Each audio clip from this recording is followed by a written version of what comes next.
warahmatullahi wabarakatuh. Alhamdulillahi rabbil alamin.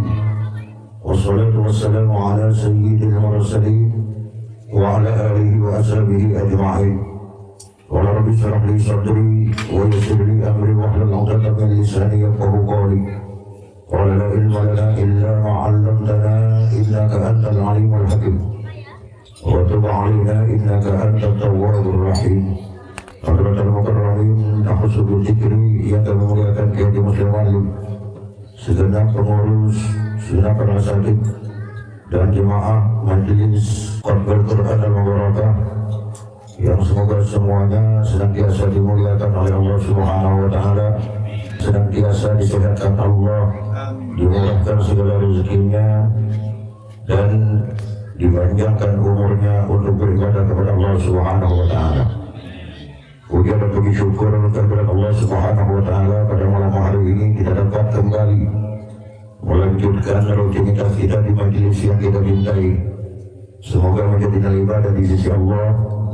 Tak lupa salawat beserta salam kita aturkan kepada junjungan kita Nabi besar Nabi Agung Muhammad Rasulullah sallallahu alaihi wasallam beserta para sahabat, para pengikutnya ila yaumil qiyamah.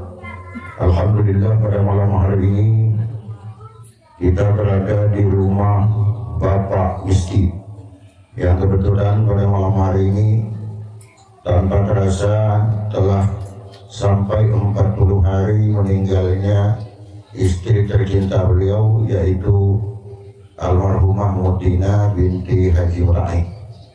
Kita doakan mudah-mudahan almarhum diluaskan kuburnya oleh Allah Subhanahu wa Ta'ala, diampuni segala dosanya dan ditempatkan di taman-taman surga Allah Subhanahu wa Ta'ala. Terkait dengan kematian, di dalam Al-Quran Allah mengistilahkan manusia yang hidup dengan mati ini dua kalimat yang mirip. Ada mayitun, ada maitun. Yang disebut dengan al-mayyitu adalah man lahu ruhun. Jadi yang digelari dengan mayyit itu adalah orang yang mempunyai ruh, alladzi yantadirul maut, yang sedang menunggu kematian. Itu mayyit namanya. Oke, tasdid. Ada maitun. Maitun itu adalah man laisa lahu ruhun, yaitu makhluk yang sudah tidak mempunyai ruh. Artinya ruhnya adalah keluar dari tubuh ini, berarti orang yang sudah meninggal. Jadi yang disebut mait atau maut itu orang yang sudah meninggal. Kalau mayit yaitu kita yang masih bernapas ini. Jangan keliru, Pak. Jadi kita ini mayit yang masih hidup nih. Kalau orang yang sudah meninggal yang dikubur itu disebut maitun atau maut. Itu ya. Pada malam hari ini kita akan melanjutkan kembali kajian kita kitab Al-Hikam Ibnu Athaillah As-Sakandari. Al-Hikmatus Sabi'atu minal kalamil Athaiyah. Kalam hikmah yang ketujuh dari kalam Imam Al-Athaiyah. Qala al-Imam Ibnu Athaillah As-Sakandari rahimahumullah, berkata siapa Imam Ibnu Athaillah As-Sakandari rahimahullah, semoga Allah memberi rahmat kepadanya.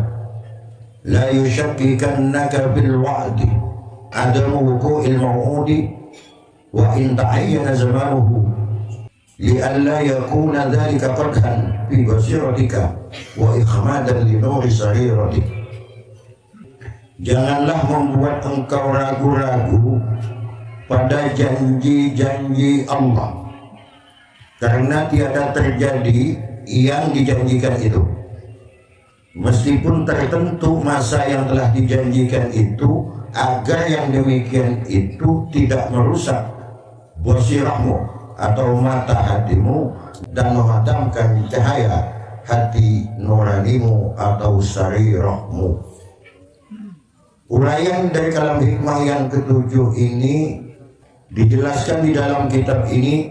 Idza wa'adakal haqqu ta'ala bi syai'in, ala lisanil wahyi awin nabiyyi awis syekhil mursyidi thumma lam yaqi dhalikal maw'ud fala yanbaghi ay yushakkika kadhalika bi sidqil maw'ud wa in kana mu'ayyanuz zamani walakin ta'addab bihi wa hassin dhannaka bihi li'alla yakuna dhalika ifsadan bi basiratika allati hiya mahallu hidayatihi wa idba'an li nuri sariratika allati hiya mahallu musyahadatihi. Apabila telah berjanji kepadamu siapa al-haq, yaitu Allah Subhanahu wa ta'ala, dengan sesuatu, bila telah berjanji kepadamu nabimu, dan bila telah berjanji kepadamu seorang guru mursyidmu atau guru yang membimbingmu, kemudian yang dijanjikan itu tidak terjadi,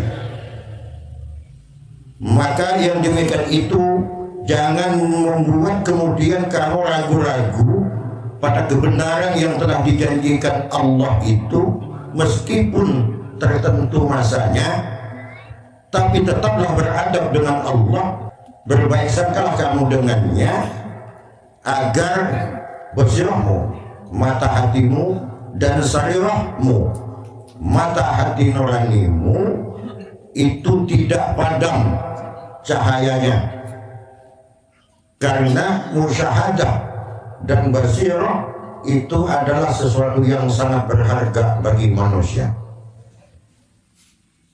Kalam hikmah ini masih ada kaitannya dengan pembahasan kalam hikmah yang ke-6 yang kita bahas pada minggu-minggu yang lalu. La yakun ta'akhur amadil a'ta'i ma'al ilhai bidu'a mujiban liyasika wa huwa dhamina lakal ijabata bima yaktaruhu laka la bima taktaru nafsik wa bil waqti alladhi yurid la bil waqti alladhi turid. Jadi apabila Allah atau nabimu atau guru-guru pembimbingmu, guru-guru mursyidmu menjadikan sesuatu kepadamu, ternyata janjinya itu tidak tepat atau meleset, Allah, nabimu atau gurumu berjanji sesuatu bahwa besok kamu akan kuberi ini, tapi ternyata apa yang dijanjikan itu setelah mencapai waktunya itu tidak terjadi. Bila hal demikian, maka kita sebagai murid, kita sebagai hamba, kita sebagai umatnya tidak boleh kemudian kita kecewa, tidak boleh kemudian kita menganggap bahwa janji itu bohong. Kenapa? Karena bila itu terjadi, maka yang terjadi adalah Allah akan menutup, mengunci basirahmu, mata hatimu, sehingga engkau tidak akan pernah mendapatkan hidayah, dan Allah akan mengunci, menutup sarirahmu atau mata hati nuranimu, sehingga engkau tidak bisa bermusyahadah kepada Allah Subhanahu wa ta'ala. Apa itu musyahadah? Musyahadah itu kita bisa berhadapan dengan Allah, bisa menyaksikan Allah Subhanahu wa ta'ala. Ketika kita ragu kepada janji Allah, maka itu yang akan terjadi kepada manusia. Oleh karenanya pada bab ini, agar lebih jelas kepada kita semua, saya ingin mengupas kembali satu firman Allah di dalam Al-Quran, wa qala rabbukum ud'uni astajib lakum. Dan Allah telah berfirman, Tuhan kalian telah berfirman, ud'uni, berdoalah kalian semua ini kepadaku, astajib lakum, niscaya aku akan mengabulkan doa-doa kalian. Ini telah janji Allah di dalam Al-Quran. Kita diperintahkan oleh Allah untuk berdoa, dan kita sudah berdoa kepada Allah. Sebagai contoh, sampean berdoa kepada Allah, minta kita yang sakit disembuhkan oleh Allah. Tapi yang terjadi, sakit kita bukan malah makin sembuh, tapi justru sakit kita makin parah. Ini yang dimaksud dalam kaidah ini. Padahal yang perintahkan doa adalah Allah. Terus ketika kita berdoa, syarat-syarat doa yang 15 telah kita tunaikan, tapi tetap Allah tidak mengabulkan doa kita itu. Malah yang ada, sakit kita makin parah. Nah, ketika hal itu terjadi, kita tetap tidak boleh berprasangka buruk kepada Allah. Kita tetap harus husnudzon kepada Allah Subhanahu wa taala. Agar apa? Agar basyirah dan syarirahmu itu bisa tetap terjaga. Karena dua ini, basyirah dan syarirah, adalah sesuatu yang paling berharga yang berada pada diri manusia. Ketika dua ini sudah tidak ada pada diri manusia, maka manusia meski wujudnya manusia, tapi dia sudah sama dengan binatang. Sudah bukan lagi dia manusia yang sesungguhnya. Untuk menghilangkan ini semua, agar prasangka buruk kepada Allah itu dihilangkan oleh Allah Subhanahu wa taala, ada beberapa kaifiyah, ada beberapa cara yang dibimbingkan oleh ulama kepada kita semua. Di antaranya adalah kita harus berhusnudzon kepada Allah, harus berkeyakinan kepada Allah. Yang pertama, bahwa sebenarnya doa kita itu dikabulkan oleh Allah Subhanahu wa taala, hanya doa kita itu diganti dengan anugerah yang lain, bukan seperti apa yang sesungguhnya kita minta. Sampai minta sembuhkan kepada Allah dari sakit, ternyata sakitnya tak disembuhkan, malah makin parah. Tapi kita tetap harus husnudzon kepada Allah, harus yakin, berbaik sangka kepada Allah. Yakinkan di dalam hati, tanamkan dalam hati, oh mungkin Allah menggantinya yang lain. Sebenarnya Allah menerima doaku, tapi bukan yang ku minta. Yang aku minta sembuh ini, mungkin di sakitku ini ada rahasia-rahasia yang aku tidak paham, sehingga Allah anugerahkan doa itu, Allah balas dengan bentuk yang lain. Itu cara pertama kita agar berbaik sangka kepada Allah. Yang kedua, caranya adalah kita harus meyakini bahwa doa kita itu sebenarnya dikabul oleh Allah, diterima oleh Allah, hanya belum sampai saja waktunya untuk dibalas oleh Allah. Doa-doa kita itu hanya tertunda saja. Di dalam menguatkan apa yang dijelaskan oleh Imam Ibnu Athaillah As-Sakandari ini, ada sebuah hadis qudsi. Di dalam hadis ini dikisahkan bahwa ada seorang hamba yang selalu berdoa kepada Allah, tetapi doanya itu ternyata tidak dikabul oleh Allah. Sudah lama ia berdoa, tetap tidak dikabul oleh Allah Subhanahu wa taala. Sampai malaikat Jibril datang kepada Allah, "Ya Rabbi, abduka fulan igdi hajata." Ya Allah, ya Tuhanku, sesungguhnya fulan hambamu ini telah berdoa terus kepadamu, maka tolong kabulkan permintaannya, kabulkan hajatnya. Apa jawab Allah? "Ya Jibril, da abdi, Jibril, kau tinggalkan umatku itu, kau tinggalkan hambaku itu. Fa inni uhibbu an asma'a sauta." Karena aku sangat rindu, aku sangat senang untuk selalu mendengarkan suara hambaku itu. Jadi ada seorang hamba itu doanya selalu ditunda oleh Allah, bukan karena Allah tidak mau mengabulkan doanya, tetapi itu lebih karena Allah cinta kepada hamba itu, ingin selalu mendengar ratapan doanya kepada Allah Subhanahu wa taala. Logikanya, ilustrasinya begini. Sampean punya anak sampean nangis yang lagi kecil, tapi makin dicubit anaknya udah nangis, mohon ke sampean minta sesuatu yang diminta tak diberikan, tapi yang ada makin sampean cubit. Apakah itu wujud sampean benci kepada anak? Tidak.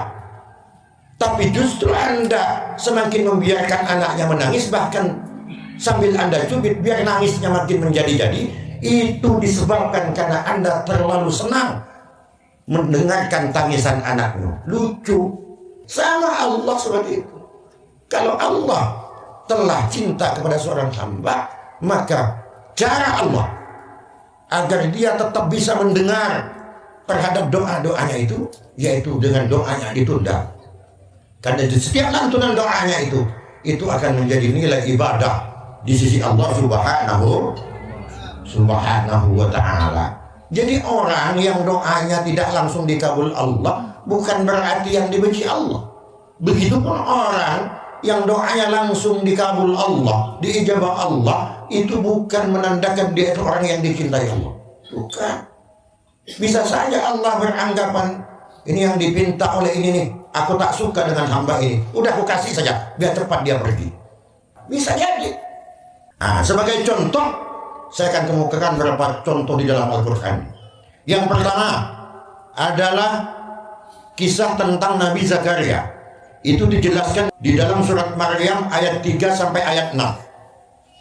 Di dalam surat itu dijelaskan idnada rabbuhu nidaan khafiyya, yaitu ketika dia, Nabi Zakaria maksudnya, ketika dia berdoa kepada Tuhannya dengan suara yang lirih.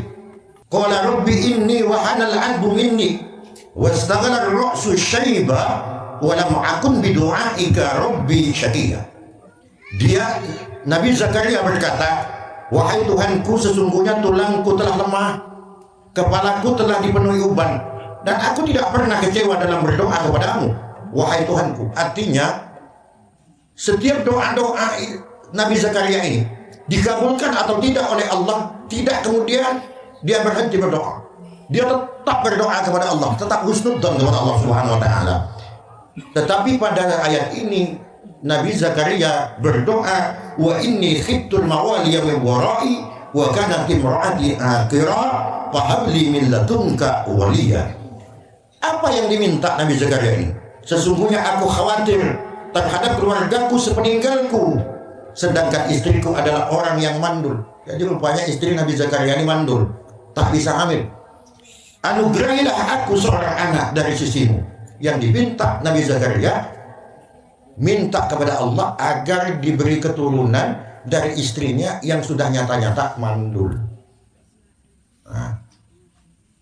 Terus yarisuni wa yarisu min ali yaquba wa ja'alhu rabbi radiyya. Jadi meminta seorang anak yang akan mewarisi aku dan keluargaku, yaitu keluarga Yakub, serta jadilah dia, wahai Tuhanku, seorang yang diridhai Allah Subhanahu wa ta'ala. Yang diminta Nabi Zakaria bukan harta, bukan pangkat, tapi yang diminta karena istrinya mandul, berdoa kepada Allah minta diberi keturunan. Kemudian dijawab oleh Allah pada ayat yang ke-7. Apa kata Allah?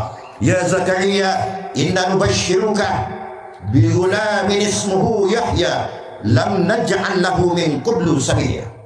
Wahai Zakaria, kami akan memberi kabar gembira kepadamu dengan seorang anak laki-laki yang bernama Yahya, yaitu Nabi Yahya, yang nama itu tidak pernah kami berikan sebelumnya. Jadi sebelum ini belum pernah ada manusia yang bernama Yahya. Nama Yahya itu setelah Allah menganugerahkan kepada Nabi Zakaria, kemudian istrinya dihamilkan, yang mandul itu, kemudian diberi nama anaknya itu Yahya. Doa di ayat 3 sampai 6 yang saya bacakan di depan itu doa Nabi Zakaria yang meminta kepada Allah, minta keturunan agar menjadi pelanjut dari perjuangan Nabi Zakaria ini. Berapa lama baru dikabul? Di dalam kitab dijelaskan, di dalam riwayat itu dikabulkan setelah doanya 40 tahun, baru dijawab oleh Allah pada ayat ke-7. 40 tahun. Yang kedua, contoh yang kedua itu yaitu Nabi Musa. Wa qala Musa rabbana innaka ataita fir'auna wa mala'ahu zinatan wa amwalan fil hayatid dunya rabbana liyudillu an sabilik rabbana mis ala amwalihim washdud ala qulubihim fala yu'minu hatta yarawul adzabal alim. Musa berkata, wahai Tuhan kami, wahai Allah, sesungguhnya engkau telah memberikan kepada Fir'aun dan para pemuka kaumnya, artinya para pengikut-pengikut Fir'aun, apa yang diberikan Allah? Diberikan kekayaan, diberi perhiasan, diberi harta, dan diberi kehidupan dunia yang begitu sangat mewah oleh Allah Subhanahu wa ta'ala. Yang akibat dari Allah memberikan kekuasaan kepada Fir'aun dengan anak buahnya, memberikan harta yang banyak kepada anak buahnya, kemudian Fir'aun dan anak buahnya ini mampu untuk menyesatkan umatnya. Sampai Fir'aun itu mengaku sebagai Tuhan. Berdoa itu Nabi Musa kepada Allah. Kenapa Allah? Engkau mengutus aku Nabi untuk berdakwah kepada Fir'aun. Sedangkan aku hidup miskin. Tapi tugasku begitu berat, kata Nabi Musa. Tapi Fir'aun dan anak buahnya yang nyata-nyata menentangmu, bahkan syirik kepadamu, tapi engkau beri dia harta yang melimpah, engkau beri dia kekuasaan, bahkan Fir'aun itu menjadi raja agung. Kenapa itu terjadi? Sehingga aku semakin sulit dalam berdakwah. Jadi kejadian-kejadian seperti ini, Pak, bahwa orang yang punya harta yang banyak itu kemudian menjadi kiblatnya manusia, itu tidak hanya hari ini, tetapi di zaman Nabi Musa pun itu telah terjadi. Nah, kemudian dijawab oleh Allah Subhanahu wa taala di ayat yang ke-89 di dalam surat Yunus. Apa kata Allah? Qala qad ujibat da'watukuma fastaqima wa la tattabi'anna sabilal ladina la ya'lamun. Hei Musa, qad ujibat da'watukuma, sungguh aku telah menjawab, mengabulkan doa kalian berdua. Kenapa di sini berdua? Karena Musa ada pendampingnya, saudaranya yang bernama Harun. Nabi Musa yang berdoa, Nabi Harun yang amin. Bani Harun ini Pak. Nikah Harun bin Pak Sarikon. Bani Musa wa Harun saya Quran. Fastaqima, maka istiqomahlah kalian berdua, kata Allah. Wala tattabi'anna sabilal ladina la ya'lamun, dan jangan kau ikuti jalan orang-orang yang tidak paham itu. Musa, aku yang lebih tahu kenapa Fir'aun itu aku kasih harta yang banyak, diberi kekuasaan. Ayat 89 ini dijawab oleh Allah dari doa Nabi Musa dan Nabi Harun. Di ayat yang ke-88 ini jaraknya 40 tahun baru dibalas, dijawab oleh Allah Subhanahu wa taala. Sampai pada akhirnya apa yang diminta Nabi Musa diwujudkan Allah. Fir'aun dan bala tentara serta umatnya yang ingkar kepada Allah kemudian ditenggelamkan oleh Allah di lautan yang mengejar Nabi Musa dengan sampai ketika tenggelam sudah napasnya hampir keluar, Fir'aun itu kemudian berkata, amantu Rabbi la ilaha illal ladina amanat banu Israel. Aku beriman kepada Tuhan yang telah diimani oleh kaum Bani Israel, maksudnya kaumnya Nabimu. Tapi belum itu sampai, ucapan itu belum sampai selesai, kemudian malaikat Jibril ngambil tanah dari dasar laut, menghampiri kemudian ke Fir'aun ini yang lagi ngap-ngapan, dan disempalkan ke mulutnya sampailah dia tidak bisa baca syahadat. Kenapa? Karena Fir'aun itu telah ditakdir oleh Allah mati dalam keadaan musyrik kepada Allah SWT. Jadi harta ini bukan patokan, bukan yang kaya kemudian artinya dia dicintai Allah, kemudian yang miskin itu dibenci Allah. Tidak. Bisa itu istidraj, bisa yang kaya itu karena pembiaran Allah. Maka untuk menghindari itu, kita yang dianugerahi harta yang banyak oleh Allah, maka syukuri, gunakan kepada hal-hal yang diridhoi Allah Subhanahu wa taala. Jangan sampai Allah murka, kita dianugerahi harta yang banyak kemudian digunakan kepada hal-hal yang tidak benar. Kalau Allah murka, tidak lama Allah untuk menyebutnya kembali. Terus yang selanjutnya, contoh yang selanjutnya, yaitu terjadi kepada Nabi Yakub. Ketika Nabi Yakub berdoa kepada Allah Subhanahu wa taala, minta kepada Allah agar Allah mengampuni anak-anaknya, karena anak-anaknya telah zalim, telah menganiaya Nabi Yusuf dan Benyamin. Jadi Nabi Yakub ini punya anak yang dari dua istri, yang dari istri pertama dan dari istri kedua. Dari istri kedua dia punya anak dua, yaitu Nabi Yusuf dan Benyamin. Nabi Yusuf yang dimasukkan ke sumur. Karena apa? Karena Nabi Yusuf dari kecil sudah kelihatan kelebihannya. Kemudian saudara-saudaranya iri. Akhirnya Nabi Yusuf dimasukkan ke dalam sumur. Singkat cerita, ketemu oleh bangsawan dari Mesir yang kemudian dibeli, dibawalah ke Mesir. Pada akhirnya Yusuf itu ketemu dengan Zulaikha dan kawin dengan Siti Zulaikha dan kemudian menjadi raja di Mesir. Sedangkan Bunyamin itu kemudian dia tetap merawat bapaknya yang bernama Nabi Yakub, sehingga pada akhirnya di masa dewasa dipertemukan kembali oleh Allah dua saudara yang seayah seibu ini. Jadi yang mendolimi ini siapa? Yang mendolimi adalah saudara sebapa. Itu contohnya apa? Maksudnya apa? bahwa dalam berdakwah kita, apalagi di jalan Allah, yang terbanyak itu penghalangnya adalah keluarga dekat. Itu sudah dicontohkan sampai Rasulullah pun seperti itu. Tetapi kita harus tetap sabar. Nah, kembali kepada Nabi Yakub berdoa kepada Allah berapa tahun? Doanya itu kemudian dikabulkan oleh Allah setelah 40 tahun, Pak. Kita bukan Nabi Musa, ya. Kita bukan Nabi Zakaria, kita bukan Nabi Yakub, Pak. Mereka yang bertiga yang saya contohkan ini saja berdoa 40 tahun baru diterima Allah.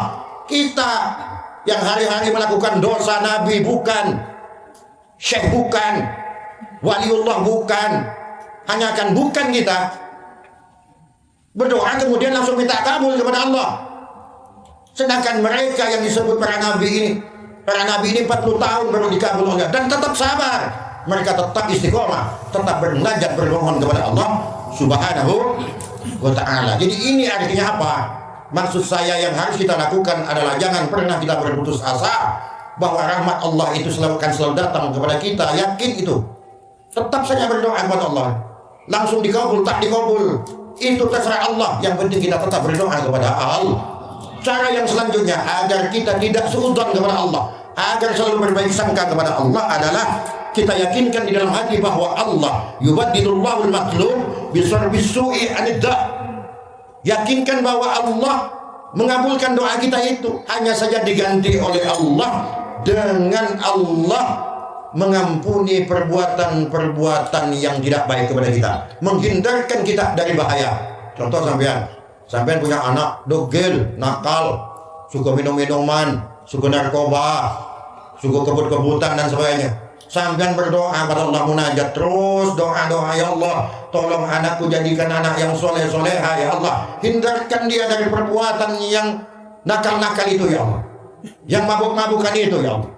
Tapi doa sampean tetap saja. Sampean berdoa, anaknya tetap mabuk-mabukan, anaknya tetap kebut-kebutan, anaknya tetap narkoba. Tapi dengan itu pun kita harus tetap husnudzon. Bisa jadi diganti oleh Allah. Apa gantinya? Anak sampean ketika mabuk-mabukan pulang ke rumah telah diampuni Allah.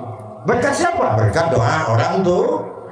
Dia tidak diberhentikan masih oleh Allah mabuk-mabukannya, tapi pulang ke rumah telah tak membawa dosa karena berkat doa orang tua. Selanjutnya yubaddilullahu al-matlub bi ghufranid dzunub. Bisa saja Allah itu menggantinya dengan pengampunan dosa kita. Bisa juga Allah itu menghindarkan kita dari bahaya. Contoh sampean, sebenarnya sampean ini Pak, pada jam sekian, menit sekian akan berangkat ke pasar, di pertengahan jalan sampean akan ditabrak. Tapi karena malamnya sampean doa kepada Allah, kemudian apa yang dipinta itu tidak dikabulkan oleh Allah, diganti oleh Allah dengan apa? Dengan menyelamatkan Anda dari bahaya itu. Itu cara Allah. Di antara cara Allah mengabulkan setiap permintaan, setiap doa kita kepada Allah Subhanahu ta'ala. Contoh pernah saya sampaikan dulu, entah masih ingat atau tidak, bagaimana ketika Nabi Ibrahim didatangi kawannya, diundang, kamu ada pernikahan besok paginya, masih ingat Pak? Terus datang malaikat maut. Nabi Ibrahim, siapa tadi itu? Itu kawanku, undang aku besok pagi, dia akan melaksanakan pernikahan. Ketawa nih malaikat maut. Tidak akan sampai besok dia tuh, karena jam 3 Allah telah perintahkan aku untuk mencabut nyawanya. Kemudian Nabi Ibrahim datangin temannya ini, tapi di tengah perjalanan kembali Nabi Ibrahim. Kenapa? Karena Nabi Ibrahim tidak mau rahasia Allah itu sampai kepada temannya itu. Biarlah rahasia Allah. Kebetulan dia karena seorang Nabi diberi bocoran oleh malaikat, tapi besoknya dia tetap hidup, ternyata tetap nikah, bahkan punya anak sampai puluhan tahun. Ketika ketemu lagi dengan malaikat maut, ditanya oleh Ibrahim, mun bahasa gitu, kau ini pembula ujur. Nah, kata Ibrahim, pembula gimana? Kata malaikat maut, kau dulu gimana teman aku, kawan aku yang menikah. Katanya jam 3 subuh udah mati. Tapi kenapa sampai sekarang masih hidup? Anaknya banyak. Apa kata malaikat maut? Betul, aku tidak bohong itu. Karena memang perintah Allah seperti itu. Jam 3 aku harus mencabut nyawanya. Tapi ketika menjelang sampai jam 3, Allah turunkan wahyu kepadaku, merintahkan untuk mengurungkan aku mencabut nyawanya. Kenapa? Karena ketika pulang dari rumahmu itu, kemudian temanmu itu bersedekah dengan 7 dirham, maka 1 dirham oleh Allah disuruh ganti, memperpanjang umurnya menjadi 10 tahun. Berarti 7 dirham diperpanjang menjadi 70 tahun. Jadi umur itu bisa bertambah Pak, meskipun telah ditentukan oleh Allah. Katanya ajaluhum fala yastaghfiruna sa'ata wa la yastaqdimun. Tapi Allah Maha Kehendak, Maha Kuasa. Mun Allah mau nambah ngapa gitu? Maka sedekah itu akan memperpanjang umur. Selanjutnya nanti terus yudakhilullahu al-matlub fil akhirah. Bisa saja doa kita itu nanti diganti Allah di akhirat dengan surganya. Amin ya rabbal. Di dunia tidak dikabul tapi dikumpul-kumpul ditabung untuk di akhirat. Selanjutnya nanti pertemuan kita yang akan datang, kan ini belum selesai. Saya ingin mengutip satu ayat. Ya ayyuhalladzina amanu in tansurullah yansurkum wa yutsabbit aqdamakum. Wahai orang-orang yang beriman, kata Allah, in tansurullah, ketika kamu menolong Allah, yansurkum, maka Allah akan menolong kamu, wa yutsabbit aqdamakum, dan akan menetapkan langkah kakimu itu atau tetap tegak, tak akan bisa berubah. Ini janji Allah pada kita. Kalau kita menolong agama Allah, Allah akan menolong kita. Kalau memang Allah akan menolong orang yang menolong agama Allah, kenapa Sayyidina Umar mati terbunuh? Siapa yang tak kenal Sayyidina Umar? Pembela agama Allah, bahkan setan takut dengan Sayyidina Umar. Tapi takdirnya mati dibunuh. Bagaimana dengan Sayyidina Utsman? Mati terbunuh. Kekasih Allah itu, penolong agama Allah. Bagaimana dengan Sayyidina Ali? Menantu Rasulullah. Mati terbunuh. Padahal penolong agama Allah. Katanya kalau menolong agama Allah, Allah akan tolong. Tapi kenapa mereka semua mati dalam keadaan terbunuh? Artinya tak ditolong Allah. Cucu Nabi Sayyidina Hasan mati diracun. Bukan hanya penolong agama Allah, tapi cucu Rasulullah langsung, anak Sayyidatina Fatimah. Bagaimana Sayyidina Husain? Itu mati di Karbala, dibunuh, dan kemudian kepalanya dijadikan bola. Begitu terhinanya meninggalnya Sayyidina Husain. Cucu Rasulullah, penolong agama Allah. Tapi kenapa tak ditolong oleh Allah? Padahal dalam Al-Quran, in tansurullah yansurkum. Ketika kamu menolong agama Allah, maka Allah akan menolongmu. Ini gambarannya Pak. Jangan heran kalau kita pejuang agama Allah, pasti perjalanannya itu tidak akan manis terus, pasti pahit. Termasuk kiai-kiai sekalipun. Apa rahasianya itu? Insya Allah akan kita bahas nanti pada minggu yang akan datang. Saya cukupkan sampai di sini. Wassalamualaikum warahmatullahi wabarakatuh.